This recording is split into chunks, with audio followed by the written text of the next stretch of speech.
All right. Remember when I said that at this stage, nothing is etched in stone? Well, here's the proof in the pudding. I've decided that I feel that the image is a little bit too small.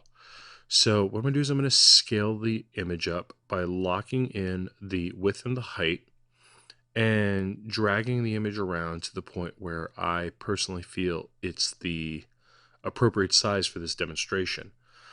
I will be doing this and cutting and pasting limbs around and heads around, and I do this on all sorts of projects, so this is not unusual for me to do. Basically, the image will get created, at least in the rough stage, at a size that I feel comfortable starting it out, and then as the image progresses, I go and make adjustments for the size and the scale as needed. At this point, though, we have the image the way I want it, and now it's time to create a new layer, and that layer I will call a less rough sketch. So now what I'm going to do is I'm going to lower the opacity of the rough sketch layer, and then click on the less rough sketch layer, zoom in a little bit, and begin working on the head.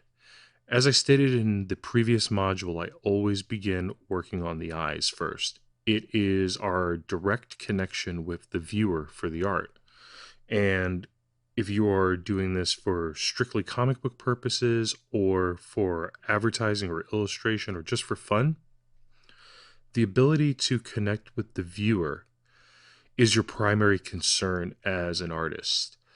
You are there to make sure that the message, be it a client's or yours, is understood and realized. So for me, it's always the eyes that I start in with first. Remember, guys, this is still our very early preliminary rough. So all we are going to do is just start to etch in the most important landmarks of the face, the nose, the eyes, the mouth. We're just carving them in a little bit. We are whittling away at it as if it was wood. We're trying to carve in, if it was a painting, the planes and the basic shapes that we need to identify as we move forward. I also want to make sure that I have a very strong jaw and chin on this character. A type of a jaw or chin that could take a good solid punch to the face, because this is our superhero and our superheroes will be meeting villains, and villains are not necessarily nice guys. So what do? They go around punching people in the face. Now, all I'm doing is just basic rough shapes. You'll notice all the scratchy lines.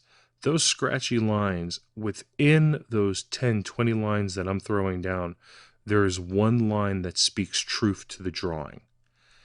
And that is huge. And being able to identify that line is where your power as an illustrator will come through. Your ability as a true artist to be able to express your work to the viewer where they are picking up exactly what you're putting down, that's huge. So yet again, I'm just kind of roughing this in, getting in the basic shapes. I'm not too worried about making the character overly attractive at this point. I'm not 100% worried about the proportions yet. It's just the basics, all the shapes that I know that I'm going to accentuate later and sculpt, if you would, as I move forward. I might drop in a little bit of shadowing or indications of where there might be shading, but to be honest, this is really just the very early beginning stages of this piece. Now I believe I've got everything pretty much where I want it for this stage. So what I'm going to do is I'm going to make the rough sketch layer invisible and make sure that I've plotted in everything that I really need to see. I'm going to just drop in a little indication of the neck. And for the next clip, what we're going to do is focus on the torso and roughing that in and making sure that our figure has a nice, strong, powerful physique. See you there.